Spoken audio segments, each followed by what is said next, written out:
Bismillah ar-Rahman ar-Rahim. Salam alaikum wa rahmatullah. Aujourd'hui, nous allons voir un résumé du début du chapitre que nous avons vu la dernière fois concernant les caractéristiques mécaniques des matériaux. Nous avons commencé par une introduction à la mécanique des matériaux et on s'est dit que la mécanique généralement s'intéresse à la statique, c'est-à-dire à l'étude de l'équilibre des corps solides, et s'intéresse aussi au mouvement, en particulier à la dynamique de ces corps solides. Mais aussi la mécanique s'intéresse aux matériaux, au comportement de matériaux, et la mécanique des matériaux, en réalité, c'est l'étude des efforts internes. Elle s'intéresse aux efforts internes provoqués par ces charges, justement par ces charges extérieures. C'est pour cette raison nous avons toujours dit que le problème de la résistance des matériaux, c'est un problème d'un corps solide en équilibre soumis aux charges extérieures. Et l'objectif de la résistance des matériaux était et sera toujours le calcul des efforts internes. C'est-à-dire nous devons calculer les efforts internes et vérifier qu'elles ne dépassent pas des valeurs admissibles données d'avance. Mais aussi, il faut aussi calculer les déformations induites par ces efforts internes. Maintenant, pour mieux illustrer ça, nous allons répondre à la question pourquoi les efforts internes dans un corps sont-ils importants? Les ingénieurs en général sont appelés à concevoir et produire une variété d'objets et de structures telles les automobiles, les avions, les navires, des pipelines, quand dans notre cas en génie civil des ponts, des bâtiments, des tunnels, des murs de soutènement, des moteurs et des machines, bref, une multitude d'objets et de corps, quelle que soit l'application, une conception sûre et réussie, que notre conception de notre objet est considérée comme étant sûre et réussie, elle doit répondre aux trois grandes préoccupations mécaniques suivantes. La première préoccupation, c'est la résistance. Donc bien sûr, le corps solide doit être suffisamment résistant pour supporter les charges extérieures qui lui sont appliquées. Et généralement, on illustre ça par ce qu'on appelle la résistance ultime. Et bien sûr, nous devons calculer cette résistance ultime qui est révélateur, elle est révélateur aussi de la résistance ou bien de la contrainte de fracture. C'est le premier souci. Donc, notre corps doit résister. En plus de la résistance, il y a ce qu'on appelle la rigidité. Et c'est la capacité du corps solide à s'opposer aux déformations dont il est soumis, quand il est soumis à des sollicitations mécaniques. Et cette rigidité, cette capacité à résister aux déformations, elle dépend principalement de la géométrie de la pièce et de la nature du matériau. Eh bien, nous avons ce souci-là de vérifier cette rigidité-là et de l'apprécier. Il ne suffit pas que le matériau soit résistant, rigide, mais il doit être stable. C'est-à-dire, il ne doit pas perdre son équilibre d'ensemble. Et nous avons le corps, donc Tana, ne doit pas flamber, ne doit pas avoir ce qu'on appelle le phénomène de renversement, où il y a une perte d'équilibre d'ensemble. Ça veut dire que la structure peut résister, peut être rigide, mais elle peut perdre sa stabilité. C'est pour cette raison, un de nos grands objectifs, c'est de vérifier cette stabilité. Donc répondre à ces préoccupations nécessite à la fois une évaluation de l'intensité des efforts. Nous devons calculer ces efforts-là et les vérifier par rapport à des efforts admissibles donnés par les règlements, et aussi l'intensité des déformations qui sont engendrées par ces efforts internes. Mais aussi, il nous faut une bonne compréhension des caractéristiques mécaniques du matériau utilisé pour fabriquer l'objet. Maintenant, on avance un petit peu et nous se posons une question: qu'est-ce que elle est son objectif, elle que doit faire l'ingénieur mécanicien. Pour cela, nous avons pris cet exemple-là d'un plongeoir comme étant qui représente un corps déformable. Et un corps déformable, en réalité, c'est un corps qui change de taille et de forme. Quand il change de taille, ça veut dire qu'il change de volume, et quand il change de forme, donc la forme Ta'ou n'est plus la forme initiale. Il y a un changement de forme, il passe par exemple d'une forme carrée à une forme rectangulaire, etc. Et ces changements de taille et de forme, généralement, ils sont dus à la suite du chargement ou à la suite du changement de température. Revenons à notre plongeoir. Donc nous avons un plongeoir et ce plongeoir qui va représenter notre corps déformable. Nous avons le plongeur qui représente les forces extérieures, définies ici par W, et nous avons la réaction du corps à travers les points d'appui Ta'ou, c'est-à-dire ces réactions à travers ces connexions-là, cette réaction en A et cette réaction en B.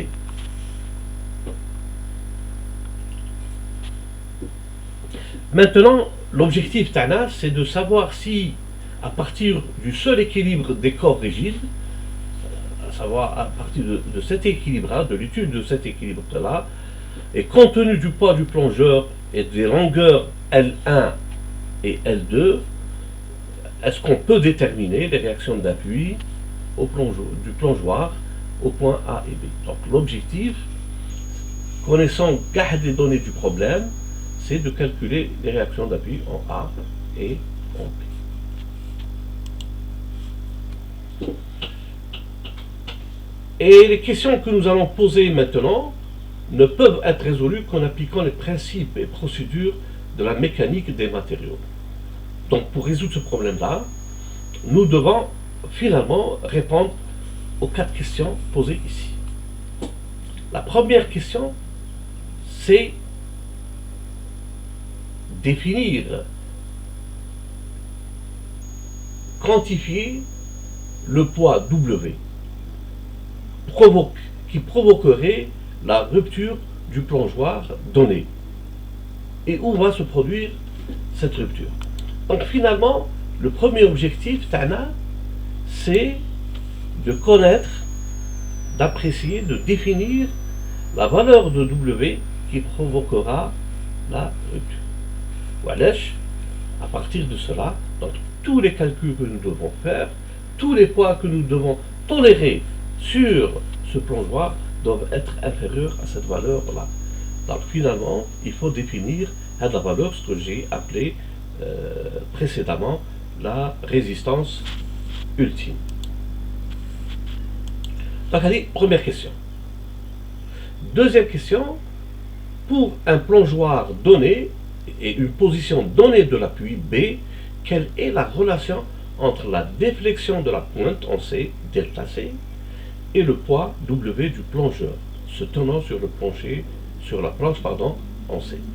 Donc, le deuxième souci Tana, c'est de définir la relation entre W, c'est-à-dire la charge extérieure, et delta C, c'est l'effet produit par la charge extérieure à la pointe C. Puisque ce déplacement-là, vertical, delta C, est dû à la présence de W, compte tenu bien sûr de la position de B. Parce qu'à chaque fois que change la position de B, cette relation entre W et delta C change. La troisième question, un plongeoir fuselé sera-t-il meilleur que celui d'épaisseur constante? Si oui, comment l'épaisseur H devra-t-elle varier de A à C? On passe à des soucis de géométrie, c'est-à-dire on s'intéresse à l'optimisation de la géométrie. Quelle est la meilleure solution? Avoir un plongeoir fuselé, c'est-à-dire à section variable, ou plutôt un plongeoir à section constante. Enfin, la quatrième question, un plongeoir en fibre de verre serait-il préférable à un autre en aluminium? C'est aussi un souci concernant le matériau, concernant la nature du matériau que nous devons utiliser pour construire ce plongeoir. Voilà les 4 grandes questions qu'un ingénieur mécanicien à laquelle devra répondre. Devra répondre. Maintenant, avance un petit peu et parlons de l'approche d'un ingénieur. L'ingénieur doit faire de l'analyse et de la conception. Et commençons par dire que les problèmes de la statique liés à la mécanique des corps déformables appartiennent à l'une des 2 catégories suivantes. Ou bien le problème qui est posé, c'est un problème de résistance, ou bien c'est un problème de rigidité. Une structure ou une machine doit être suffisamment forte, c'est un souci de résistance.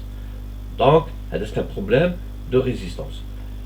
Également, quand on parle quand on veut savoir est-ce que la structure est suffisamment rigide, c'est un problème de rigidité.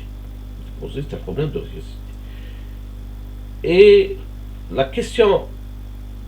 première question sur le plongeoir est une question de résistance. La seconde est une question de rigidité. Regardez. La première question, elle parle de résistance. Et pour cette raison, nous avons dit que nous devons calculer la résistance ultime. La deuxième question, c'est une question qui concerne la relation entre l'effort et la déformation. Entre le poids qu'on peut traduire en effort et le déplacement qu'on peut traduire en déformation. On peut conclure aussi que les 2 premières questions, l'olé, Hadma, ce sont des questions d'analyse. La catégorie d'analyse. Donc votre tâche consiste à analyser le comportement de ce système particulier soumis à cette condition de chargement particulière, puisque chaque système est particulier. Sa particularité est due au chargement, elle est due aussi au positionnement des connexions, elle est due aussi à la nature et à la géométrie du matériau. La question, ou les questions 3 et 4, en revanche, sont des questions de conception. Si vous vous rappelez, on est en train de parler de la géométrie. Est-ce que elle est fuselée ou pas? On est en train de parler de la nature du matériau. Est-ce qu'on prend ce matériau ou celui-ci? Et donc, en réalité, notre problème maintenant, c'est un problème de configuration, de dimensionnement. Donc, la conception, nous allons dimensionner les matériaux, c'est-à-dire leur donner des dimensions, une préconfiguration, et on verra après est-ce que ça passe ou ça passe pas.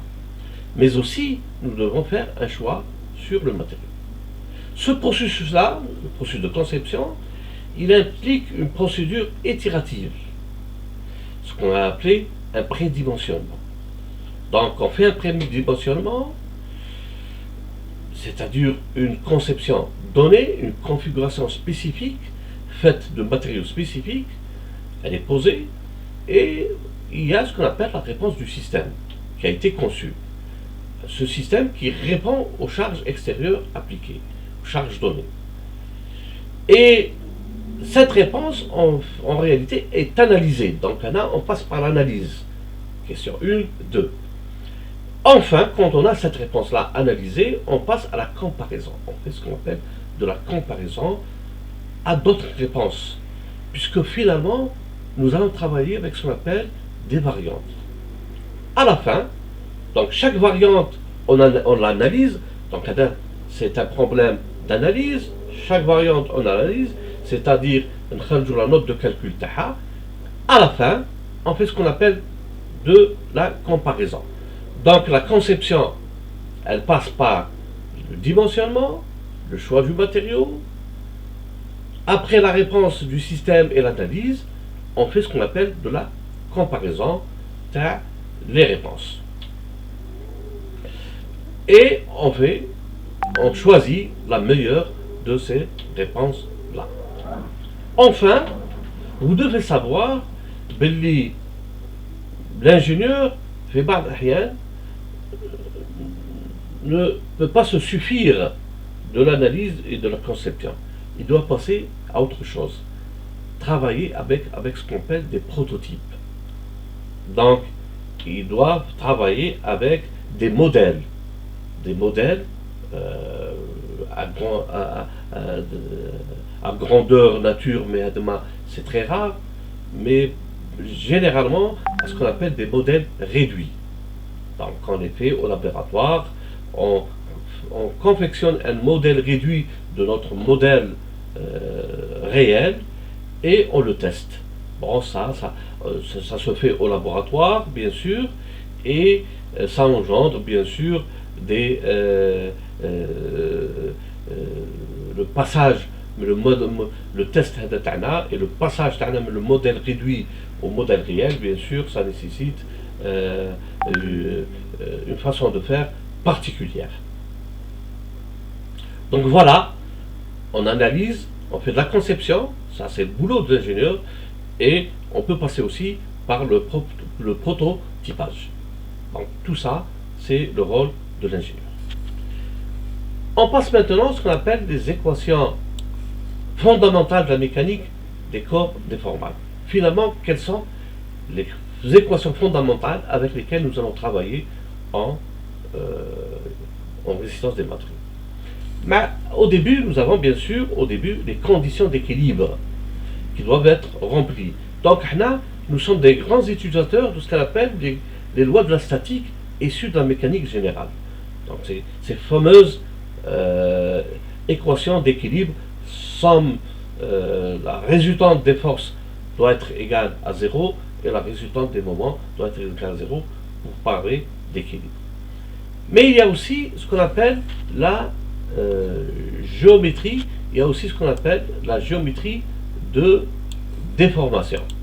La géométrie de déformation entre dans la solution des problèmes de mécanique des corps déformables de plusieurs manières.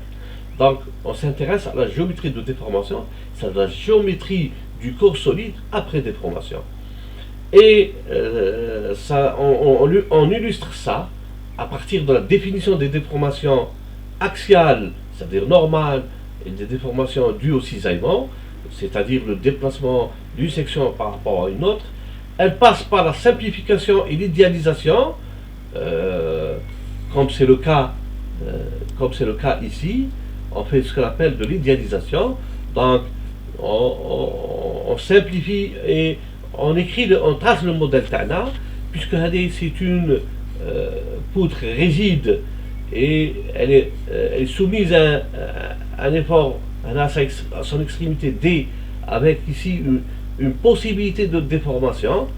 Donc voilà, la déformation se fait dans ce sens et une déformation d'ensemble. Enfin, le troisième équation fondamentale, c'est ce qu'on appelle le comportement du matériau, c'est-à-dire établir les lois de comportement, c'est-à-dire établir les relations qui existent entre la force ou le changement de température avec les effets, ou les effets, c'est les déplacements ou les déformations. Donc nous devons établir cette relation, c'est-à-dire si on connaît les déformations, on peut connaître les forces extérieures ou la variation de déformation. Ouhada, c'est un gros morceau qu'on verra à fur et à mesure. Donc la résolution des problèmes liés à la mécanique des corps déformables vous sera très utile si vous tenez toujours compte de ces trois ingrédients distincts. L'équilibre, la géométrie et la déformation, de la déformation et le comportement du matériau ou des matériaux. Je répète, l'équilibre, c'est-à-dire les lois d'équilibre, la géométrie de déformation, c'est-à-dire la géométrie après déformation, et bien sûr les lois de comportement du matériau qui régissent les relations entre les efforts extérieurs et les effets tawahum, c'est-à-dire les déformations et les déplacements. On s'est arrêté à ce niveau-là, et donc à la prochaine fois, Inch'Allah. Wassalamu alaikum wa rahmatullahi wa barakatuh.